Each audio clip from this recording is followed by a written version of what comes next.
হযরত উমর বললেন, ইয়া রাসূলুল্লাহ, ইয়া হাবিবাল্লাহ, ঈমানদার হইতে হলে কতটুকু আপনাকে ভালোবাসতে হবে? আল্লাহর পয়গম্বর বললেন, লা ইউমিনু আহাদুকুম হাত্তা আকুনা আহাব্বা ইলাইহি মিন ওয়ালিদিহি ওয়া ওয়ালাদিহি ওয়ান নাসি আজমাইন।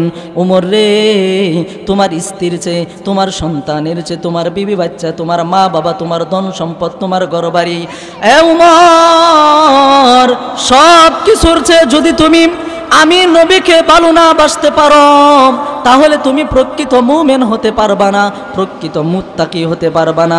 উমর রে, তুমি কতটুকু আমাকে ভালোবাসো এবার বলো। হযরতে উমর ডাক দেয়া বলে, নবী গো, আমার জীবনের চেয়ে এবং আমার বিবি বাচ্চার চেয়ে আপনাকে ভালোবাসি। নবী বলে, উমর, এখন তুমি প্রকৃত মুমিন হয়ে গেছো, বলি সুবহানাল্লাহ। এবার বিশ্ব নবীর সামনে বহু সাহাবায়ে কেরাম বসা। হযরতে আবু হুরায়রা আল্লাহর নবীকে ডাক দেয়া বলে, ওগো নবীজি, আপনাকে ভালোবাসলাম, আপনাকে পেয়ে গেলাম, মুত্তাকি ঈমানদার কিভাবে হওয়া যায় এটাও আমরা বুঝলাম, কিন্তু ওগো নবীজি, আমার মনের খায়েশ, আমার মনের আশা, আমার আল্লাহ সম্পর্কেও একটু প্রশ্ন করা। আমি চাই কিয়ামতের ময়দানে যেদিন কেউ আমার দিকে তাকাবে না, আমার সন্তান আমাকে দেখবে না, আমার স্ত্রী আমাকে দেখবে না, আমার মা বাবা আমাকে দেখবে না, ওগো নবীজি, সেদিন আমার আল্লাহ তো আমাকে তাকায়া দেখবে, আমার আল্লাহ তো আমার হিসাব নিবে। ওগো নবীজি, এমন কি আসেনি কিয়ামতের ময়দানে আল্লাহ কিছু মানুষের দিকে তাকাবেন না, এমন কি কোনো ইতিহাস আসেনি? আমি জানতে চাই। আমি আবু হুরায়রার মনে আশা, কিয়ামতের কঠিন ময়দানে রব্বে কারীম যদি আমি আবু হুরায়রার দিকে না তাকাই, আমার কি কঠিন পরিস্থিতি হবে। ইয়া রাসূলুল্লাহ, আমি জানতে চাই কিয়ামতের ময়দানে আল্লাহ কার দিকে তাকাবে না? এবার আল্লাহর নবী ডাক দিয়ে বলে, আবু হুরায়রা, তুমি তো মারাত্মক একটা প্রশ্ন করছো। ও আবু হুরায়রা, তাহলে শোনো, কিয়ামতের কঠিন ময়দানে আল্লাহ তিন শ্রেণীর মানুষের দিকে তাকাবে না, তিন শ্রেণীর মানুষের সাথে আল্লাহ কথা বলবে না, তিন শ্রেণীর মানুষকে আল্লাহ পবিত্র করবে না। ওয়ালিল্লাযিনা কাফারু বিরাব্বিহিম আযাবু জাহান্নাম, তাদেরকে অপবিত্র অবস্থায় জাহান্নামের আগুনের মধ্যে পড়বে। হযরতে আবু হুরায়রা দুইটা চোখের পানি ছেড়ে কান্দে আর বলে, নবী গো, আর দেরি করবেন না, এখনই জানায়া দেন এই তিন শ্রেণীর মানুষ কারা। আমি আবু হুরায়রা যদি তাদের মধ্যে পড়ে যাই, তাহলে আমার মতো হতভাগা আসমানের নিচে জমিনের উপর আর কেউ থাকতে পারে না। আল্লাহ তাআলা বলেন, লা ইন শাকারতুম লা আযীদান্নাকুম ওয়ালা ইন কাফারতুম ইন্না আযাবি লাশাদীদ। আল্লাহ বলেন, বান্দা, তুমি আমার কাছে নিয়ামতের শুকর আদায় করো, আমি রব তোমাকে নিয়ামত বৃদ্ধি করে দিব।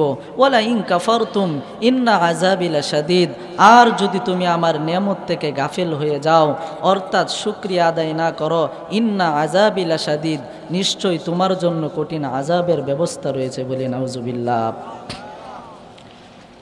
ওই রব্বে কারীমের একবার যে আলহামদুলিল্লাহ আপনি আমি বললাম, তাফসীরের ব্যাখ্যায় মুফাসসিরিনে কেরাম লিখেন, একবার যদি কেউ আলহামদুলিল্লাহ বলে, ওই বান্দার 40 বছরের পরের রিজিক ওই বান্দাকে আল্লাহ তাআলা 40 সেকেন্ডে দিয়ে দেয়। বলি সুবহানাল্লাহ।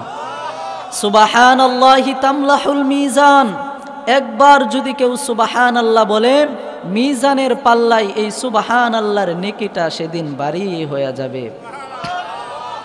শুধু তাই না, সাহাবায়ে কেরাম বললেন, ইয়া রাসূলুল্লাহ, এই সুবহানাল্লাহ পড়লে আর কি ফায়দা আছে? নবীজি বললেন, অনেক ফায়দা। তে সাহাবায়ে কেরাম বললেন, একটা শুনতে চাই। আল্লাহর নবী বললেন যে, তুমি একবার সুবহানাল্লাহ বললাম, জান্নাতে একটা গাছ হয়ে যায়। এই গাছটা পৃথিবীর গাছের মতো না, এই গাছের নিচ দিয়ে যদি চলন্ত গোড়া দিয়ে 1000 বছর পর্যন্ত যায়, এই গাছের ছায়ার 4 ভাগের 1 ভাগ ছায়া সে কখনো শেষ করতে পারবে না। বলি সুবহানাল্লাহ। তাহলে ওই আল্লাহ বড় না ছোট? আপনাদের কি মনে হয়, আল্লাহ বড় না ছোট? আল্লাহ কি বাংলাদেশের মতো ছোট? বড় না? এই জন্য আল্লাহরে কলি বলেন, আল্লাহ নে তুমি জু নিয়ামত আতা ফরমায়ে হ্যাঁ, আল্লাহ যে নিয়ামত তোমাকে আমাকে দান করছে, উস্কিয়াত সে গাফিল না হো, তার নিয়ামত থেকে কখনো শুকর আদায় থেকে তুমি গাফিল হয়েও যাও না।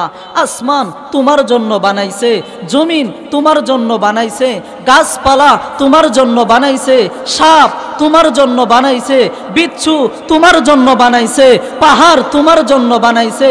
এ বান্দা, সব কিছু বানাইলাম তোর জন্য, আর তোকে বানাইলাম শুধু আমার জন্য। কথা বলেন ঠিক কিনা? নাকি আল্লাহ বানাইছে যে মমতাজের গানও গিয়া ডান্স দেওয়ার লাগিয়া? আল্লাহ কার লাগিয়া বানাইছে? আফাহাসিবতুম আন্নামা খালাকনাকুম আবাসাও ওয়া আন্নাকুম ইলাইনা লা তুরজাউন।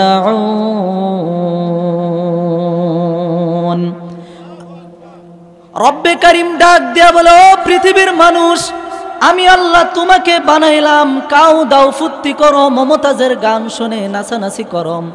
না বান্দা না, এর জন্য কিন্তু আমি আল্লাহ তোরে বানাই নাই। আমি আল্লাহর কাছে তোর আসতে হবে, কিয়ামতের দিন তোর দাঁড়াইতে হবে। ওয়াত্তাকু ইয়াওমান তুরজাউনা ফীহি ইলাল্লাহ সুম্মা তুওয়াফা কুল্লু নাফসিম মা কাসাবাত ওয়া হুম লা ইউজলামুন। আমার সামনে তোর দাঁড়াইতে হবে, আমার সামনে হিসাব দিতে হবে। ওই কিয়ামতের কঠিন ময়দানে একদল মানুষকে আমি আল্লাহ জান্নাত দিব, আর একদল মানুষকে আমি আল্লাহ জাহান্নাম দিব। সেদিন যেই মানুষগুলাকে জান্নাত দিব মনে করবা না ভালোবেসে জান্নাত দিছি। আমি রব্বে কারীম কিয়ামতের কঠিন ময়দানে যেই দল মানুষগুলাকে জাহান্নাম দিব মনে করবা না তাদেরকে আমি আল্লাহ ঘৃণা করে জাহান্নাম দিছি না। কামা তাদিনু তুদানু, প্রতিটা মানুষ নিজের কর্ম অনুযায়ী সেদিন ভুল করবে। এ বান্দা, দুনিয়ার মধ্যে আসলা, নাচানাচি করলা, কিন্তু আমি রব তোকে তো এর জন্য বানাই নাই। তোকে বানাইছি কেন জানিস? ওয়ামা খালাকতুল জিন্না ওয়াল ইনসা ইল্লা লিয়াবুদুন। এরে ইনসান জাতি আমি তোরে বানাইছি, এরে জিন জাতি আমি শুধু তোরে বানাইছি। কেন বানাইছি জানিস? ইল্লা, আমি আল্লাহর ইবাদত করার জন্য। ইল্লা লিয়াবুদুন, আমি আল্লাহকে সেজদা করার জন্য, দুনিয়ার কোনো মানুষকে সেজদা করার জন্য না, দুনিয়ার কোনো মানুষের গান শুনে নাচানাচি করার জন্য না। সব কিছুর মূল হইল আল্লাহ আপনাকে আমাকে বানাইছে কার জন্য? জোরে বলেন, কার জন্য? না মমতাজের গান শোনার জন্য? যত পারো তত তুমি মনের সুখে গান গাইবা, মাঝে মধ্যে তেরিং বেরিং কমর ঘুরাই নাচিবা। ভালো লাগে বুঝি তাই এত নাচানাচি, এত কেন নাচানাচি? জাহান্নামে যাও, গাও বাংলাদেশ গাও, তবে ইচ্ছে মতে গাও, মন চাইলে নিজে গেয়ে জাহান্নামে যাও। কথা বলেন ঠিক কিনা? ওয়া মিনান নাসি মাইয়াশতারি লাহু আল হাদিস। এই যে দুনিয়াবি গান বাজনা, এই সবগুলা সূরা লুকমানের 6 নম্বর আয়াতে আমি আল্লাহ তোর জন্য হারাম করে দিয়েছি। আল্লাহ হালাল করছে না হারাম? তাহলে কালকে থেকে আরো নাইছেন, নাচবেন না ছাড়বেন? পানি নাই তা আমরা কি নাচতে পারবো আরো? এই যে কোমর গুড়ায় নাচি, এই কোমরের হিসাবও কিন্তু আল্লাহর কাছে দাঁড়ায় দিতে হবে। এই জন্য আল্লাহ তাআলা কোরআনুল কারীমের মধ্যে বলেন, কুল, হে নবী আপনি জানিয়ে দেন, আপনার উম্মতদেরকে বলে দেন, ইন কুনতুম তুহিব্বুনাল্লাহ, তারা কি আমি আল্লাহকে ভালোবাসতে চায়, আমি আল্লাহকে পাইতে চাই, আমি আল্লাহর মুহাব্বত তারা লাভ করতে চায়। যদি তারা আমি আল্লাহকে পাইতে চায় তাহলে তাদেরকে জানিয়ে দেন, ফাত্তাবিউনি, তারা যেন আপনাকে অনুসরণ অনুকরণ করে, আপনাকে ভালোবাসে। আপনাকে অনুসরণ অনুকরণ যদি করে, ইউহিব্বুকুমুল্লাহ, আমি আল্লাহর ভালোবাসা পেয়ে যাবে। আর আমি আল্লাহর ভালোবাসা যদি তারা পেয়ে যায়, তাদের দুইটা ফায়দা আছে। এক নাম্বার, ওয়াগফির লাকুম যুনুবাকুম, আমি আল্লাহ গফফার, ওয়াগফির লাকুম যুনুবাকুম ওয়াল্লাহু গফুরুর রহিম। 2 নাম্বার কথা হলো, আমি আল্লাহকে পাওয়ার বিনিময়ে আমি আল্লাহ তার জিন্দেগীর গুনাহ খাতাগুলা মাফ করে দেব।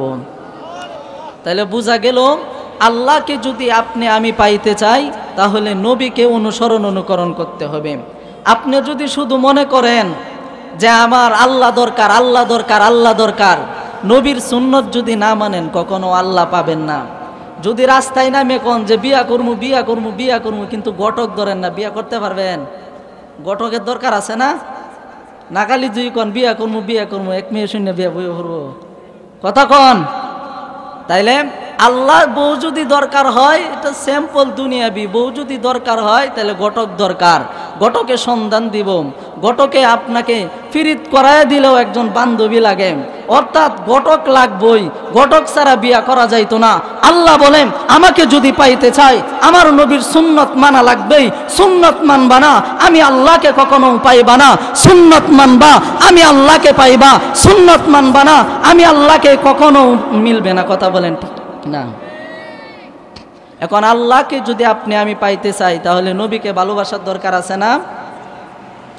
নবীকে ভালোবাসার দরকার আছে, কিন্তু আমাদের সমাজে তো আমরা নবীজিকে ভালোবাসি না। আমাদের সমাজে বর্তমানে নেইমারের পতাকা বানানোর জন্য লক্ষ লক্ষ টাকা আমরা খরচ করতে পারি, কিন্তু নবীজিকে যদি কেউ গালি দেয় তখন আমরা একটা কথাও বলতে পারি না। এটাই হইল আমাদের নবীর প্রতি ভালোবাসা। আল্লাহ ভাবেন আমরা কতটুকু ঈমান নিয়ে আছি। এই জন্য আল্লাহর নবী সাহাবাই কেরামদেরকে জিজ্ঞাসা করলেন, নবীজি যখন মিম্বরের মধ্যে বসে বয়ান করতেছে, কিছু সাহাবাই কেরাম সামনে বসাম, নবীজি হজরতে উমরকে ডাক দিলেন। উমরকে ডাক দেয়া বললেন, উমর তুমি আমাকে কতটুকু ভালোবাসো? হজরতে উমর বললেন, ইয়া রাসূলুল্লাহ আমি তো আপনাকে আমার জীবনের চেয়েও ভালোবাসি। নবীজি বললেন, উমর তুমি এখনো ইমানদার মুত্তাকি হতে পারো নাই। হযরত উমর বললেন, ইয়া রাসূলুল্লাহ ইয়া হাবিবাল্লাহ ইমানদার হইতে হলে কতটুকু আপনাকে ভালোবাসতে হবে? আল্লাহর পয়গম্বর বললেন, লা ইউমিনু আহাদুকুম হাত্তা আকুনা আহাব্বা ইলাইহি মিন ওয়ালিদিহি ওয়া ওয়ালাদিহি ওয়ান নাসি আজমাইন। উমর রে, তোমার স্ত্রীর চেয়ে, তোমার সন্তানের চেয়ে, তোমার বিবি বাচ্চা, তোমার মা বাবা, তোমার ধন সম্পদ, তোমার ঘরবাড়ি, এ উমর সব কিছুর চেয়ে যদি তুমি আমি নবীকে ভালো না বাসতে পারো তাহলে তুমি প্রকৃত মুমিন হতে পারবা না, প্রকৃত মুত্তাকি হতে পারবা না। উমর রে, তুমি কতটুকু আমাকে ভালোবাসো এবার বলো। হযরতে উমর ডাক দেয়া বলে, নবী গো আমার জীবনের চেয়ে এবং আমার বিবি বাচ্চার চেয়ে আপনাকে ভালোবাসি। নবী বলে, উমর এখন তুমি প্রকৃত মুমিন হয়ে গেছো, বলি সুবহানাল্লাহ। এবার বিশ্ব নবীর সামনে বহু সাহাবায়ে কেরাম বসাম। হযরতে আবু হুরায়রা আল্লাহর নবীকে ডাক দেয়া বলে, ওগো নবীজি আপনাকে ভালোবাসলাম, আপনাকে পেয়ে গেলাম, মুত্তাকি ইমানদার কিভাবে হওয়া যায় এটাও আমরা বুঝলাম, কিন্তু ওগো নবীজি আমার মনের খায়েশ, আমার মনের আশা, আমার আল্লাহ সম্পর্কেও একটু প্রশ্ন করা আমি চাই। কিয়ামতের ময়দানে যেদিন কেউ আমার দিকে তাকাবে না, আমার সন্তান আমাকে দেখবে না, আমার স্ত্রী আমাকে দেখবে না, আমার মা বাবা আমাকে দেখবে না, ওগো নবীজি সেদিন আমার আল্লাহ তো আমাকে তাকায়া দেখবে, আমার আল্লাহ তো আমার হিসাব নিবে। ওগো নবীজি এমন কি আসেনি কিয়ামতের ময়দানে আল্লাহ কিছু মানুষের দিকে তাকাবেন না, এমন কি কোনো ইতিহাস আসেনি? আমি জানতে চাই।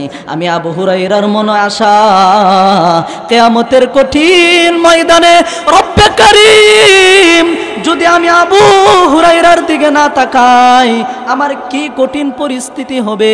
ইয়া রাসূলুল্লাহ আমি জানতে চাই কিয়ামতের ময়দানে আল্লাহ কার দিকে তাকাবে না? এবার আল্লাহর নবী ডাক দিয়ে বলে, আবু হুরায়রা তুমি তো মারাত্মক একটা প্রশ্ন করেছো। ও আবু হুরায়রা তাহলে শোনো, কিয়ামতের কঠিন ময়দানে আল্লাহ তিন শ্রেণীর মানুষের দিকে তাকাবে না, তিন শ্রেণীর মানুষের সাথে আল্লাহ কথা বলবে না, তিন শ্রেণীর মানুষকে আল্লাহ পবিত্র করবে না। ওয়ালিল্লাযিনা কাফারু বিরাব্বিহিম আযাবু জাহান্নাম, তাদেরকে অপবিত্র অবস্থায় জাহান্নামের আগুনের মধ্যে পড়বে। হযরতে আবু হুরায়রা দুইটা চোখের পানি ছেড়ে কান্দে আর বলে, নবী গো, আর দেরি করবেন না, এখনই জানায়া দেন এই তিন শ্রেণীর মানুষ কারা। আমি আবু হুরায়রা যদি তাদের মধ্যে পড়ে যাই, তাহলে আমার মতো হতভাগা আসমানের নিচে জমিনের উপর আর কেউ থাকতে পারে না। আবু হুরায়রা নবীজিকে যে এই প্রশ্ন করলো, এই প্রশ্নের উত্তর জানার দরকার আছে না? তিন শ্রেণীর মানুষের দিকে আল্লাহ কিয়ামতের দিন তাকাবেন না, তাদের সাথে কথাও বলবেন না, তাদেরকে পবিত্রও করবেন না, অপবিত্র অবস্থায় তাদেরকে জাহান্নামের আগুনে পড়বে। হাদিসটা হযরতে আবু হুরায়রাই বর্ণনা করেন, মুসলিম শরীফের 196 নম্বর হাদিস। আল্লাহর নবী বলেন, সালাসাতু লা ইউকাল্লিমুহুমুল্লাহু ইয়াওমাল কিয়ামাম ওয়ালা ইউযাক্কিহিম ওয়ালা ইয়ানজুরু ইলাইহিম ওয়ালাহুম আযাবুন আলীম। ও আবু হুরায়রা শুনো, কিয়ামতের কঠিন ময়দানে আল্লাহ তিন শ্রেণীর মানুষের দিকে তাকাবেন না, তিন শ্রেণীর মানুষের সাথে আল্লাহ কথা বলবেন না, তিন শ্রেণীর মানুষকে আল্লাহ পবিত্র করবেন না, অপবিত্র অবস্থায় জাহান্নামের মধ্যে রাখবে। এক নাম্বার শাইখুন জানিন, এক নাম্বার ওই বেবিচারী বৃদ্ধ, যে বৃদ্ধ অবস্থায় জিনা করে, আল্লাহ কিয়ামতের দিন তার দিকে কথা বলবে না, কিয়ামতের দিন তার দিকে আল্লাহ তাকাবে না, কিয়ামতের দিন আল্লাহ তাকে পবিত্র করবে না, অপবিত্র অবস্থায় তাকে জাহান্নামের আগুনে পড়বে। বলি নাউজুবিল্লাহ।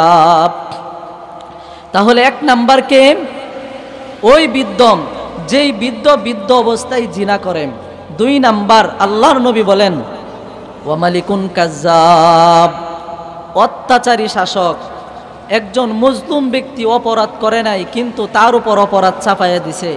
আল্লাহর নবী বলেন, কিয়ামতের দিন আল্লাহ তার দিকে তাকাবেন না, তার সাথে কথা বলবেন না, এবং কি তাকে অপবিত্র অবস্থায় জাহান্নামের আগুনে পুরবে, পবিত্রও করবে না। তিন নাম্বার ওয়াইলুন মুস্তাকবির। নবীজি বলেন, যারা অহংকারী, দাম্ভিক, যারা অহংকার আছে, যার অন্তরের মধ্যে মানুষের সাথে কথা বলে না, মানুষের সাথে একটা অহংকারী ভাব আসে, এই অহংকারী ব্যক্তির দিকেও কিয়ামতের দিন আল্লাহ কথা বলবে না, এই অহংকার ব্যক্তির সাথে কিয়ামতের দিন আল্লাহ তাকাবেনও না, এই অহংকার ব্যক্তিকে আল্লাহ অপবিত্র অবস্থায় জাহান্নামের আগুনে পুরবে। বলি নাউজুবিল্লাহ। তাহলে বুঝলেন কিয়ামতের দিন কয় শ্রেণীর মানুষের সাথে আল্লাহ কথা বলবে না? তিন শ্রেণীর। এক নাম্বার যেই বৃদ্ধ অবস্থায় জিনা করে। দুই নাম্বার অত্যাচারী শাসক, যে ভুলটা করে নাই কিন্তু দোষ চাপাইয়া দিছে। ধরেন 5 টাকা চুরি করছে কিন্তু 10 টাকার মামলা দিয়ে দিছে, গেল। তিন নাম্বার অহংকারী, দাম্ভিক, তার সাথে আল্লাহ কিয়ামতের দিন কথা বলবে না। বলি নাউজুবিল্লাহ। আল্লাহ আমাদের সকলকেই এই তিন শ্রেণীর মানুষ থেকে হেফাজত করুক, সকলেই বলে আমিন। এই জন্য তিরমিজি শরীফের 2352 নম্বর হাদিস আল্লাহর নবী বলেন, আল্লাহুম্মা আহিনি মিসকিনান ওয়া আমিতনি মিসকিনান ওয়াহশুরনি ফি জুমরাতিল মিসকিন ইয়াউমাল কিয়ামাহ। তোমরা আল্লাহর কাছে বেশি বেশি দোয়া করো, হে আল্লাহ, আল্লাহুম্মা আহিনি মিসকিনান, আমাকে মিসকিন অবস্থায় দুনিয়ার মধ্যে হায়াত দেন। দুই নাম্বার ওয়া আমিতনি মিসকিনান, মিসকিন অবস্থায় মৃত্যু দিয়েন। ওয়াহশুরনি ফি জুমরাতিল মিসকিন, আমার হাসরটা মিসকিনের সাথে করায়েন ইয়াউমাল কিয়ামা, কিয়ামতের দিন। কারণ মিসকিনের হিসাব আল্লাহ সবচেয়ে কম নিবে। বলি সুবহানাল্লাহ। এবার বিশ্বনবী সাহাবায়ে কেরামদেরকে প্রশ্ন করলেন, ও আমার সাহাবারা, তোমরা কি জানো জান্নাতের মধ্যে সর্বপ্রথম কে পা রাখবে? সাহাবায়ে কেরাম বললেন, লা ইয়া রাসূলুল্লাহ, না হে আল্লাহর রাসূল, জান্নাতের মধ্যে সর্বপ্রথম আপনার উম্মতের মধ্য থেকে কে পা রাখবে সেটা আপনি এবং আপনি ছাড়া, আল্লাহ এবং আপনি ছাড়া পৃথিবীর কোনো মানুষ জানে না। আল্লাহর নবী হযরতে আবু বকরকে ডাক দিলেন, আবু বকর, তুমি কি জানো জান্নাতের মধ্যে সর্বপ্রথম কে পা রাখবে, সর্বপ্রথম কে প্রবেশ করবে? হযরতে আবু বকর বললেন, ইয়া রাসূলুল্লাহ, ইয়া হাবিবাল্লাহ, আমার তো তা জানা নাই, এটা তো আল্লাহ এবং আল্লাহর রাসূল ছাড়া আর কেউ জানে না। আল্লাহর নবী বলে, আবু বকর, এটা তুমি জানো না, অথচ আমার নবুয়তের দলিল তুমি আমি নবুয়ত পাওয়ার পূর্বেই জেনে গিয়েছ।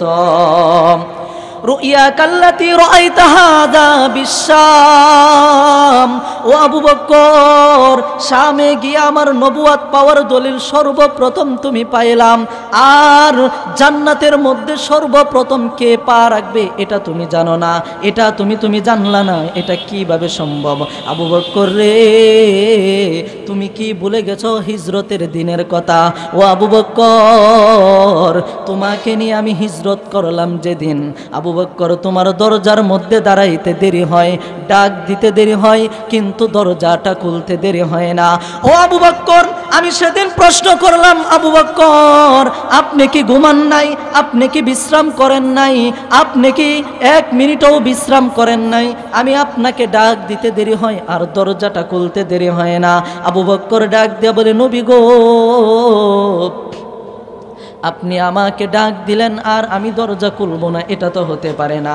আজ থেকে 1 বছর পূর্বে যখন আপনি আমাকে বলেছিলেন, ও আবু বকর, তোমাকে নিয়ে আমি মদিনাতে হিজরত করব, এক বর্ণনায় আসছে 2 বছর পূর্বে, সেদিন থেকে আমি আবু বকর আর ঘুমাই নাই, আমি বিশ্রাম করি নাই, কারণ কোন সময় না জানি আল্লাহর পয়গম্বর আমার বাড়িতে চলে আসে। বিশ্বনবী রাহমাতুল লিল আলামিন আমার বাড়িতে আসার পর যদি ডাক দেয় আর নবীজির ডাকে যদি আমি সাড়া না দেই, 1 মিনিটও দেরি হয়ে যায়, কিয়ামতের ময়দানে আল্লাহর আদালতে আমি আবু বকর কি হিসাব দিব? এই কারণে আমি আবু বকর বিশ্রাম করি নাই। আল্লাহর নবী ডাক দিয়া বলে, আবু বকর, তুমি কি ভুলে গেছো সেই ইতিহাস? রাস্তার মধ্যে যখন বৃদ্ধা মহিলা কাটা দিত, আমার সাথে কেউ নাই, তুমি শুধু ছিলা। ও আবু বকর, এত কাটা পরিমাণে বিছিয়ে দিত, আমি যখন কাতার উপর পা রাখতাম কাটাগুলা তোলা হয়ে যাইত, কিন্তু আবু বকর তুমি পিছনে দাঁড়ায় দাঁড়ায় কান্না করতা, আর আমি বলতাম, আবু বকর, এইভাবে কাঁদবা না, যেই আল্লাহ আমার জন্য কাটাগুলা তুলা বানায়া দেয়, এই আল্লাহ তোমার জন্য তুলা বানায়া দিবে। উল খতমে বরাবর হয়া ফাহো কে জাফা হো, হর চীজ মে লজ্জত হে अगर दिल में मजा हो, इश्क नबीर मोहब्बत निया হযরতে আবু বকর যখন পা বাড়ায়, এই বড় বড় বাবলা কাটাগুলাও আবু বকরের জন্য আল্লাহ তুলা বানায়া দেয়। বলি সুবহানাল্লাহ। दुनिया की सदाकत में तेरा नाम रहेगा, अबू बकर तेरा नाम से इस्लाम रहेगा। आदम के लिए फ़ख्र अली नसखी है, मक्की मदनी हाशमियो मुत्तलबी है, पाकीज़ा तरज़ अर्श बारी जन्नत फिरदौस, आराम गाहे पाके रसूल अरबी है। আবু বকর, ইসলামের জন্য এত মাল সামানা তুমি দিয়েছো, শুধু তাই না, আল্লাহর নবী হযরতে আবু বকরকে ডাক দিয়া বললেন, ও আবু বকর, আজকে যুদ্ধের ময়দানে আমার সাথে তুমি যাইবা, তোমার ঘর থেকে মাল সামানা নিয়ে এখানে হাজির হইলা। আবু বকর, তোমার কাছে আমার প্রশ্ন, তোমার ঘরে কতটুকু মাল রেখে আসলা আর ইসলামের জন্য কতটুকু রেখে আসলা? আবু বকর ডাক দিয়ে বলে, নবী গো, আমার ঘর আল্লাহ এবং আল্লাহর রাসূল ছাড়া আর কেউ নাই। এবার নবীজি হযরতে উমরকে ডাক দিলেন, ও উমর, লাউ কানা বাদি নবিয়ুল্লাহ খানা উমর, ও উমর দাঁড়াও, ইসলামের জন্য কি নিয়ে আসলা আর ঘরের মধ্যে কি রেখে আসলা? হযরত উমর ডাক দিয়া বলে, ওগো নবীজি, আমার ঘরে 3 ভাগ করলাম, মাল সামানা 3 ভাগ করে 1-2 ভাগ ইসলামের জন্য নিয়ে আসলাম, 1 ভাগ বিবি বাচ্চার জন্য রেখে আসলাম। আর নবীজি বলে, আবু বকর, তুমি সব কিছুই নিয়ে আসলা, মা নাফানি ফি মালি কত্তু মা নাফানি মালি আবু বকর। নবীজি বলেন, আবু বকর, তোমার মাল সামানা ইসলামের জন্য যত প্রয়োজন হয়েছে, অন্য কোন সাহাবাই মাল সামানায় তো ইসলামের জন্য প্রয়োজন হয় নাই। আবু বকর তোমার দাম আল্লাহর কাছে কত তুমি জানোনি? আবু বকর বলেন না, আমার কত দামটা আমার জানা নাই। এত দাম শুধু বাড়ার কারণ কি তুমি আবু বকর জানো? আবু বকর বলে ইয়া রাসূলুল্লাহ, না আমার জানা নাই। আবু বকর কাফের বেঈমানেরা তোমাকে নিয়ে টিটকারি করে আর বলে, আবু বকর আজকে মুহাম্মদের জন্য, মুহাম্মদের সাথে চলার জন্য, মুহাম্মদের ইসলামের কাছে সব কিছু ব্যয় করার জন্য পিঠের মধ্যে সালা দিয়ে আবু বকর মক্কাতে হাঁটো, তোমরা আমাদের ধর্মতে চলে আসো। আবু বকর তোমাকে মক্কার সবচেয়ে বড় লোক বানায়া দিব। কিন্তু আবু বকর তুমি কাফেরদেরকে কি তুমি জবাব দিলাম? ও আবু বকর, কাফেরদেরকে বললাম মুহাম্মদের সাথে চলে আমি মুহাম্মদের গোপন কথা সম্পর্কে যতটুকু জানি তোমরা তা জানো না, মুহাম্মদ সম্পর্কে আমি যতটুকু বুঝি তোমরা তা বুঝো না। আমি মুহাম্মদের এমন রহস্য জানি যা শুনে তোমরাও অবাক হইবা। আমি যখন নবুয়াত পাওয়ার পূর্বে শামে ব্যবসা করার জন্য যাই, রাতের বেলায় যখন আমি আবু বকর ঘুমায়া যাই, রুইয়া কাল্লাতি রাআইতা হাযা বিশাম, শামে আমি স্বপ্নে দেখি আসমানের সকল তারাগুলা এলোমেলো হইয়া অল্প অল্প করে মক্কার প্রতিটা ঘরে ঢুকে, কিন্তু আসমানের পুরা চাঁদটাই আমি আবু বকরের ভিতর ঢুকে যাই। আসমানের পুরা চাঁদ যখন আমি আবু বকরের ঘরের ভিতর ঢুকে গেল, আমি আশ্চর্য হয়ে গেলাম। স্বপ্নের ব্যাখ্যা জানার জন্য ইবনে সিরিন রহমতুল্লাহি আলাইহির দরবারে গেলাম। ইবনে সিরিন ডাক দেয়া বলে, আবু বকর আপনি কি জানেন না আমি তাওরাত কিতাবের আলেম, ইনজিল কিতাবের আলেম ও আবু বকর। আর কিছুদিন পর মক্কাতে একজন নবীর আবির্ভাব হবে, যিনি নবুয়াত পাবে। উনি নবুয়াত পাওয়ার পর ইসলামের যখন দাওয়াত দিতে শুরু করবে, মক্কার প্রতিটা ঘরে অল্প অল্প করে ইসলামের দাওয়াত মানুষ কবুল করবে। কিন্তু আবু বকর ওনার ইসলামের ফুল দাওয়াতটাই তোমার ঘরে আল্লাহ ঢুকাইয়া দিবে, বলি সুবহানাল্লাহ। রুইয়া কাল্লাতি রাআইতা হাযা বিশাম, ও আবু বকর আমার কাছে তুমি নবুয়তের দলিল চাও, আর আমার নবুয়তের দলিল তো আল্লাহ শামে তোমাকে দিয়েছে। হযরতে আবু বকর ডাক দেয়া বলে, নবী গো আমার আর বুঝতে বাকি নাই, এখনই কালিমা পড়ায়া আমাকে মুসলমান বানায়া দেন, বলি সুবহানাল্লাহ। নবীজি সেদিন আবু বকরকে ডাক দিয়ে বলল, আবু বকর তোমার মর্যাদা কতটুকু জানো? আবু বকর বলে, না আমার জানা নাই। ও আবু বকর ইসলামের জন্য এত মাল সামানা তুমি ব্যয় করেছ, আমার জন্য নিজের জীবন যৌবন শেষ করেছ। ও আবু বকর শুনে নাও, জান্নাতের প্রথম সার্টিফিকেটটা এই প্রথম আবু বকর আমি নবী তোমার হাতে দিয়ে দিলাম, বলি সুবহানাল্লাহ। শুধু তাই না, ও আবু বকর আমার উম্মতের মধ্য থেকে জান্নাতে সর্বপ্রথম যে পা রাখবে সে পৃথিবীর আর কোনো মানুষ না, তুমি আবু বকর জান্নাতে সর্বপ্রথম পা রাখবা, বলি সুবহানাল্লাহ। তাহলে আবু বকরের এত মান আর সম্মান বাড়ার কারণ একটাই, নবীজিকে ভালোবাসছে, নবীজিকে মহব্বত করছে। আপনি আমিও যদি ভালোবাসতে পারি, দুনিয়া এবং আখিরাতে আল্লাহ আপনার আমার সম্মান এবং ইজ্জত বাড়ায় দিবে, বলি সুবহানাল্লাহ। তাহলে এই নবীকে ভালোবাসার দরকার আছে না নাই? এখন নবীজিকে ভালোবাসবো, নবীজির সিরাত সম্পর্কে আমরা অনেকেই জানি না। কিভাবে আমরা ভালোবাসবো? রাসূল আকরাম সাল্লাল্লাহু আলাইহি সাল্লামের শান আর মর্যাদা কত এটাই আমরা জানি না। আম্মা জান আয়েশা সিদ্দিকা রাদিয়াল্লাহু তাআলা আনহার কাছে একজন সাহাবী আসলেন, এসে বললেন, ইয়া আয়েশা আমাদের নবীর জীবনী সম্পর্কে আমাদেরকে বলুন। আয়েশা সিদ্দিকা রাদিয়াল্লাহু তাআলা আনহা বলল, কেন তোমরা কি কোরআন পড়া ছেড়ে দিছো? কানা খুলুকুল কোরআন, 30 পারা কোরআন তোমার রাসূলের জিন্দেগি, বলি সুবহানাল্লাহ। 30 পারা কোরআন তোমার রাসূলের জিন্দেগি আমার কাছ থেকে কেন জানতে হয়? তোমরা কোরআনের প্রতিটা পাতা খুলো, প্রতিটা আয়াত খুলো, প্রতিটা আয়াতে দেখবা তোমার নবীর প্রতিটা অঙ্গ প্রত্যঙ্গের জবাব আল্লাহ দিয়েছে, বলি সুবহানাল্লাহ। আপনি কোরআনকে প্রশ্ন করুন, কোরআন বলো তো দেখি রাসূল আকরাম সাল্লাল্লাহু আলাইহি সাল্লামকে আল্লাহ তাআলা সৃষ্টি করেছেন সবার আগে, কিন্তু দুনিয়াতে পাঠিয়েছেন সবার পরে। দুনিয়াতে আসার পূর্বে আমার নবীর নাম কি ছিল? কোরআন বলে মুবাশশিরুম বিরাসূলি ইয়াতি মিন বাদি ইসমুহু আহমদ। আপনি আপনি কোরআনকে প্রশ্ন করুন। কোরআন বলো তো দেখি রাসূল আকরাম সাল্লাল্লাহু আলাইহি সাল্লাম দুনিয়াতে আসার পর ওনার নাম কি ছিল? কোরআন বলে মুহাম্মাদুর রাসূলুল্লাহ ওমা মুহাম্মাদুন ইল্লা রাসূল মা কানা মুহাম্মাদুন আবা আহাদিম মির রিজালিকুম। আপনি কোরআনকে প্রশ্ন করুন। কোরআন বলো তো দেখি রাসূল আকরাম সাল্লাল্লাহু আলাইহি সাল্লাম যে জন্মগ্রহণ করেছে উনি কি আমাদের এই ময়মনসিংহ শহরে জন্মগ্রহণ করেছে নাকি ঢাকা শহরে? কোরআন বলে না, লা উকসিমু বিহাযাল বালাদ ওয়া আনতা হিল্লুম বিহাযাল বালাদ। আপনি কোরআনকে প্রশ্ন করুন। কোরআন বলো তো দেখি রাসূল আকরাম সাল্লাল্লাহু আলাইহি সাল্লাম বসবাস করতেন কোন গ্রামে? আমাদের এই পশ্চিমপাড়া গ্রামে নাকি তিরশাল গ্রামে? কোরআন বলে ওয়াহাযাল বালাদিল আমিন। আপনি কোরআনকে প্রশ্ন করুন। কোরআন বলো তো দেখি রাসূল আকরাম সাল্লাল্লাহু আলাইহি সাল্লামের চেহারাটা কেমন ছিল? কোরআন বলে ওয়াদ-দুহা ওয়াল-লাইলি ইযা সাজা। আপনি কোরআনকে প্রশ্ন করুন। কোরআন বলো তো দেখি রাসূল আকরাম সাল্লাল্লাহু আলাইহি সাল্লামের যে চোখ মুবারকগুলো ছিল এই চোখ মুবারক সম্পর্কেও তুমি কিছু জানো নাকি? কোরআন বলে আলাম নাজআল্লাহু আইনাইন। আপনি কোরআনকে প্রশ্ন করুন। কোরআন বলো তো দেখি রাসূল আকরাম সাল্লাল্লাহু আলাইহি সাল্লামের যে ঠোঁট ছিল ঠোঁট এই জিহ্বা সম্পর্কেও তুমি কিছু জানো নাকি? কোরআন বলে ওয়া লিসানা ওয়া শাফাতাইন। আপনি কোরআনকে প্রশ্ন করুন। কোরআন বলো তো দেখি রাসূল আকরাম সাল্লাল্লাহু আলাইহি সাল্লামের কথাবার্তাটা কেমন ছিল? কোরআন বলে ওয়া মা ইয়ানতিকু আনিল হাওয়া ইন হুয়া ইল্লা ওয়াহয়ুহা। আল্লাহ যা চাই নবীর জবান দিয়ে তা আসে।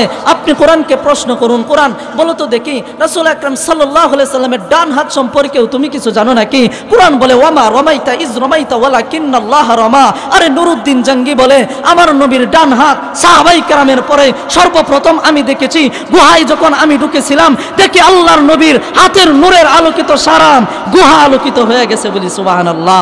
আকরাম সাল্লাল্লাহু আলাইহি সাল্লামের বাম হাত সম্পর্কেও তুমি কিছু জানো নাকি? কোরআন বলে ইয়াদুল্লাহি ফাওকা আইদিহিম। আপনি কোরআনকে প্রশ্ন করুন। কোরআন বলো তো দেখি রাসূল আকরাম সাল্লাল্লাহু আলাইহি সাল্লামের যে বুক ছিল সিনা এই সিনা সম্পর্কেও তুমি কিছু জানো নাকি? কোরআন বলে আলাম নাশরাহ লাকা সাদরাকা। আপনি কোরআনকে প্রশ্ন করুন। কোরআন বলো তো দেখি রাসূল আকরাম সাল্লাল্লাহু আলাইহি সাল্লাম যে চলাফেরা করতেন মক্কা থেকে মদিনা মদিনা থেকে সিরিয়া এই সম্পর্কেও তুমি কিছু জানো নাকি? কোরআন বলে কুল সিরু ফিল আরদ। আপনি কোরআনকে প্রশ্ন করুন। কোরআন বলো তো দেখি রাসূল আকরাম সাল্লাল্লাহু আলাইহি সাল্লামের গুণটা কেমন ছিল? কোরআন বলে ইয়া আইয়ুহাল মুযাম্মিল কুমিল লাইলা ইল্লা কালিলা ইয়া আইয়ুহাল মুদ্দাসসির কুম ফাআনজির। আপনি কোরআনকে প্রশ্ন করুন। কোরআন বলো তো দেখি রাসূল আকরাম সাল্লাল্লাহু আলাইহি সাল্লাম নাকি এতিম ছিল? জন্মের পূর্বেই বাবা হারাইছে, সত্যি কি এতিম ছিল কিনা? কোরআন বলে আলাম ইয়াজিদকা ইয়াতীমান ফাআওয়া। আপনি কোরআনকে প্রশ্ন করুন। কোরআন বলো তো দেখি রাসূল আকরাম সাল্লাল্লাহু আলাইহি সাল্লাম যে বিবাহ শাদী করেছেন ওনার স্ত্রী সম্পর্কেও তুমি কিছু জানো নাকি? কোরআন বলে ইয়া আইয়ুহান নাবিয়্যু কুল্লি আজওয়াজিকা। আপনি কোরআনকে প্রশ্ন করুন। কোরআন বলো তো দেখি রাসূল আকরাম সাল্লাল্লাহু আলাইহি সাল্লামের যে মেয়ে সন্তান জন্মগ্রহণ করেছে ওনার মেয়েদের সম্পর্কেও তুমি কিছু জানো নাকি? কোরআন বলে ওয়া বানাতিকা।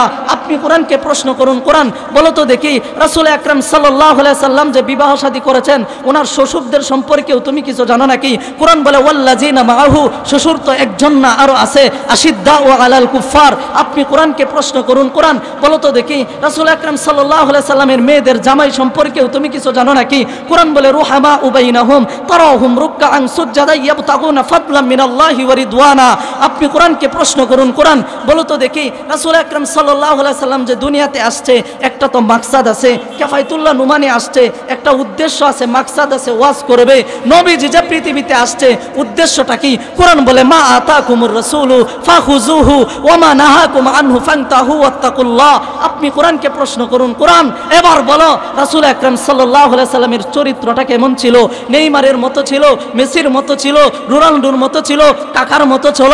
আরে কোরআন বলে আরে না না, আল্লাহ কসম কে কে কোরআনে বলেন পৃথিবীর কোনো মানুষের চরিত্রের মতো আমার হাবিবের চরিত্র না। নুন ওয়াল কলামি ওয়া মা ইয়াসতুরুন মা আনতা বিনিআমাতি রাব্বিকা বিমাজনুন ওয়া ইন্না লাকা লাআজরুন আযীম ওয়া ইন্নাকা লাআলা খুলুকিন আযীম। আমার হাবিবের চরিত্র উত্তম চরিত্র, আমার নবীর চরিত্র খুলুকে আযীম চরিত্র। ও মুসলমান, এরপরেও তাকাইলে দেখা যায় এই জমিনে এমন কিছু নাস্তিক আর মুরতাদ আছে যারা বলে আমার নবী নাকি নারী লোভী ছিল। আসাদুরের মতো এক নাস্তিকের বাচ্চা আমার নবীর চরিত্রে কালিমা রোপণ করতে যায় শাহজালালের পবিত্র বাংলায়, ওই নাস্তিকের জায়গা হবে না। কথা বলেন ঠিক কিনা? এতগুলা কোরআনের আয়াত দিয়ে বলার পর আপনাদের কি মনে হলো নবীজির চরিত্রে সমস্যা আছে? আসাদ নূর বলে 6 বছরের আয়েশাকে নাকি আমার নবী দর্শন করেছে। বলি নাউজুবিল্লাহ। আসাদ নূর বলে আমার নবী নাকি মরুভূমির ডাকাত ছিল। বাবার বেটা হলে ভারতে না তাইকে বাংলার জমিনে আয়, লক্ষ লক্ষ আশিকে রাসূল আছে, তোরা 3.5 হাত মাটির নিচে না পুঁতে ভাত খাবে না। কথা বলেন ঠিক কিনা? এখনো আবু বকরের মতো আশেকে রাসূল আছে, এখনো উমরের মতো আশেকে রাসূল আছে, যারা জীবনের মায়া করে না, নিজের জীবনের চেয়ে আল্লাহর নবীকে ভালোবাসে। কথা বলেন ঠিক কিনা? না আপনারা ভালোবাসেন না? নবী নিয়ে কোনো মতভেদ আছে? আমি আওয়ামী লীগ হতে পারি, আমি বিএনপি হতে পারি, আমি জাতীয় পার্টি হতে পারি, আমি চরমোনাই হতে পারি, আমি হেফাজত হতে পারি, আমি সারসিনা হতে পারি, আমি খোলাফা হতে পারি, আমি যা কিছু হতে পারি, সব অন্য পাল্লায়, নবী এক পাল্লায়। নবী নিয়ে কোনো বাধা নাই, আল্লাহ নিয়ে কোনো বাধা নাই। এর মধ্যে আমার বাবাও যদি কথা বলে, তার বিরুদ্ধে অস্ত্র তুলতে একজন মুমিন 1 মিনিট ভাববে না। কথা বলেন ঠিক কিনা? এটা হলো প্রকৃত মুমিনের দাবি, ঠিক কিনা বলেন? তো যে কথাগুলো বললাম, আল্লাহ তাআলা আপনাকে আমাকে সকলকে আমল করার তৌফিক দান করুক।